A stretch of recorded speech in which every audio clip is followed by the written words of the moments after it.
Welcome to Empowering Your Health with Integrative Medicine. If you are someone who's had health challenges and seen practitioners and not really gotten to the bottom of things, still not sure what the root cause of your problems are, you've had a lot of normal tests and no significant answers, or if you're someone who really just believes that there is a better way to be healthy and a more holistic approach to help you create and optimize health and wellness, you're right, there is. It's called Integrative Medicine, Functional Medicine, Integrative Health, Personalized Medicine, even Lifestyle Medicine. Here in this YouTube channel, we're going to be posting reliable, trustworthy content to help teach you the foundational pieces of integrative medicine so that you can use those teachings to learn about your own health and ways to feel better. You can have better conversations with your healthcare team and hopefully find the answers that you're looking for. Here we're going to be providing resources, videos, links to books and articles, really good content that is trustworthy and reliable. I'm Dr. Andrea Fasati. I am an integrative and functional medicine physician with a passion for teaching, and I'm board certified in internal medicine, and prior to adjusting my career path was also board certified in cardiovascular medicine and practiced cardiology. What led me to change my own career path was really learning to take better care of myself. And as I learned to take better care of myself with all of the modalities and resources that we're going to talk about here, I learned to take better care of my patients. I realized that the same things that helped me feel my best could help other people feel their best. And I've been using those approaches for many years now, seeing many patients who honestly fall through the cracks and want to feel better, but don't have the proper guidance to get themselves to optimal. At this point in our society and our culture, people go to the internet. They go to find out information, and depending on what they come up with, it may or may not be helpful. So the idea is here to share my wisdom and my years of experience in clinical medicine and in all the learning that I've done through the years so that you can benefit and your family can benefit and those that you love can benefit from the teaching. We will be posting content on everything from specific health issues like digestive problems, reflux, IBS, to things like osteoporosis, hypertension, cardiometabolic disease, diabetes, etc. And we're going to have specific videos on different kinds of diets that you can try, natural supplements, herbal medicine, relaxation practices, and so much more. But first, let's start with an overview today of what integrative medicine is and what it isn't. Integrative medicine is an approach to medicine where we partner with our patients. We spend time with them and we focus on the whole person, not just the disease state at hand. We use evidence-based and time-proven therapies. Some of these therapies have been used for thousands of years. And we use therapies from a broader variety of disciplines. We draw on practitioners that might not otherwise be used in conventional medicine, practices like acupuncture, yoga, tai chi, etc. The whole idea is to help your body return to a state of optimal health and healing. And really, the idea is that your body knows how to heal itself. Your body knows how to be as healthy as possible, given whatever the constraints are at a certain time in your life. And, you've got to ask yourself, how do I change direction? If you're finding that you are manifesting a disease or a health issue that you don't want to have, the question is, how did you get there, right? And if you can get there, how can you get out of there? So when we talk about integrative medicine, we often talk about integrative modalities, and those are the different practices that we use to help create health. One of the biggest practices that I work on with patients is lifestyle approaches, and we're going to talk a lot more about that towards the end of the video. We use nutritional supplements, herbal medicines, mind-body practices for relaxation, manual therapy, things like physical therapy, occupational therapy, yoga therapy. We also use energy therapies at times, things like Reiki or healing touch or craniosacral therapy can be deeply relaxing. And the truth is, when people are able to fully relax, that's when your body is in an optimal state of wellness and can really start a healing process. We also use whole systems therapies like Ayurvedic therapies or traditional Chinese medicine therapies such as acupuncture, naturopathic therapies, etc. I'll say also that one of the foundations for my integrative medicine practice is functional medicine. It was an additional course of study that has taken me many years, and I continue to learn about it. And it is really the approach that helps me to understand and us to understand the root cause of any illness.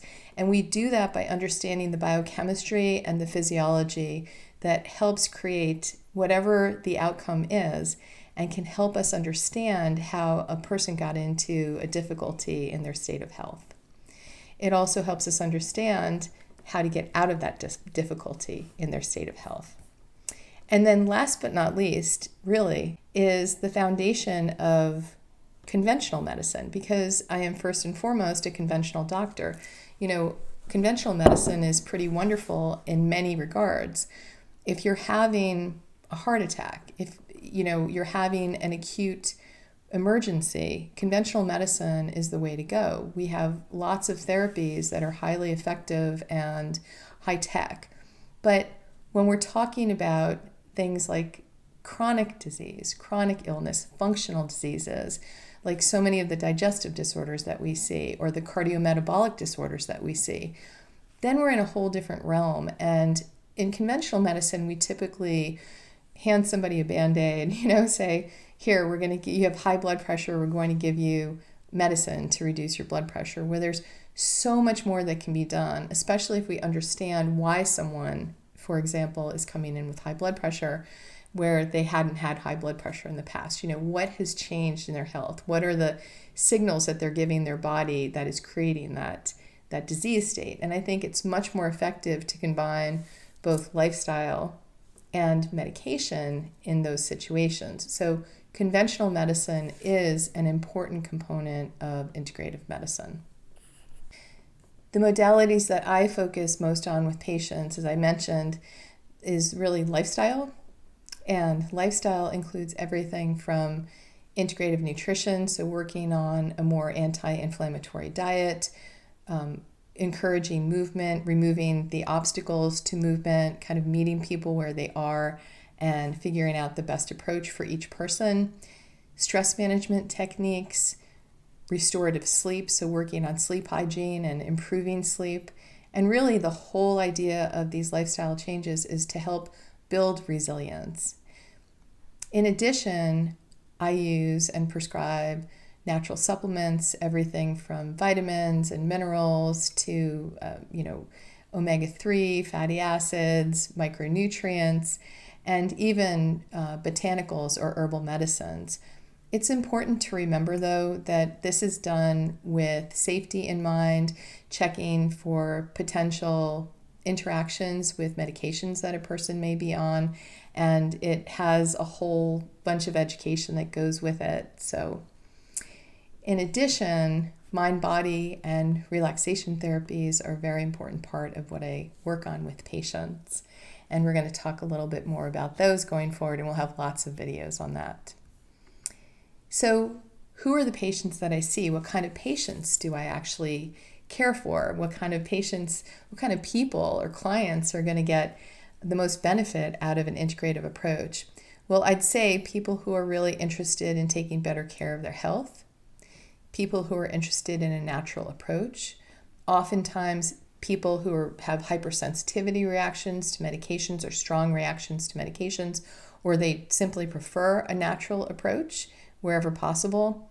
And I would say those who fall through the cracks of the medical system. So again, people often come into me and they say, I don't know, all my labs are normal. They keep telling me that everything is fine. I don't feel fine. I don't feel well, and I don't know what's wrong with me.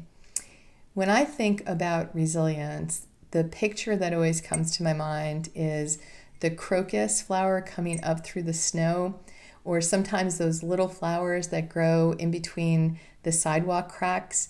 Those are difficult places to thrive, and yet nature is resilient and your body is resilient. And with the right coaching, your body can be more resilient. It can blossom even in difficulties.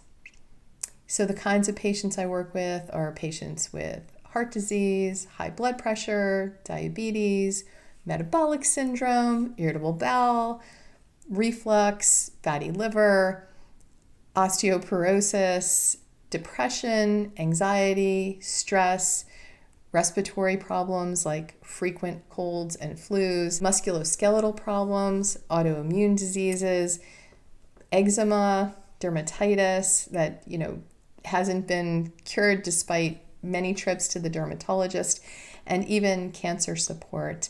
And so you can see that I draw patients from a wide variety. Really, anybody can benefit from this approach as long as they're willing to take an honest look at themselves and participate in their care, which is so, so very important. Now, what integrative medicine is not, it is not alternative. Alternative medicine means that, for example, you have a diagnosis of cancer and there is a proven treatment plan with chemotherapy and surgery or radiation therapy or whatever the case may be, and that you opt instead to do something completely different. I'm just going to try this diet, or I'm just going to try these supplements.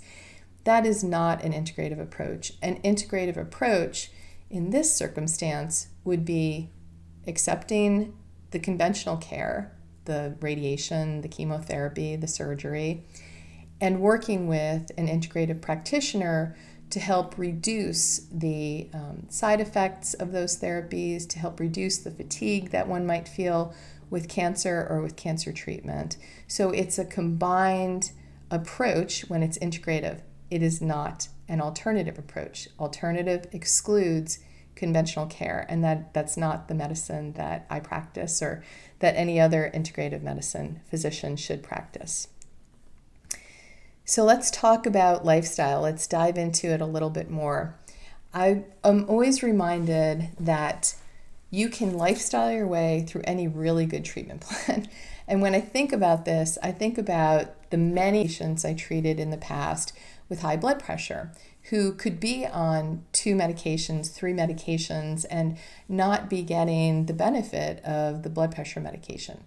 Or, for example, someone on statin therapy for lowering their lipids, lowering their cholesterol levels, who, are eating out fast food, not exercising, not taking care of themselves, not eating right, not sleeping right, which is driving more cravings during the day, gaining weight, etc. And you can be on medicine to treat this, but you're not going to get the full benefit of any therapy unless your lifestyle is aligned and sending your body the messages that you want to send your body. In other words, lowering the blood pressure or lowering the cholesterol levels more naturally. So when we start manifesting disease, I like to think of this in terms of, the secret and the law of manifestation. If what you see in your health is not what you want to see, it's really just your body messaging you. Your body is saying, okay, given my nature, given my constitution, given my genetics, when you live your life in this manner, here are the results, okay? They might be weight gain, they might be high blood pressure, they might be diabetes, they, get the idea.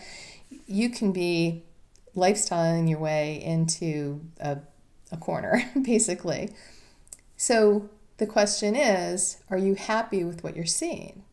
And if the answer is no, then we've got to back up, take a really good full picture look at what's going on, and adjust what you're doing so that the outcome is something different.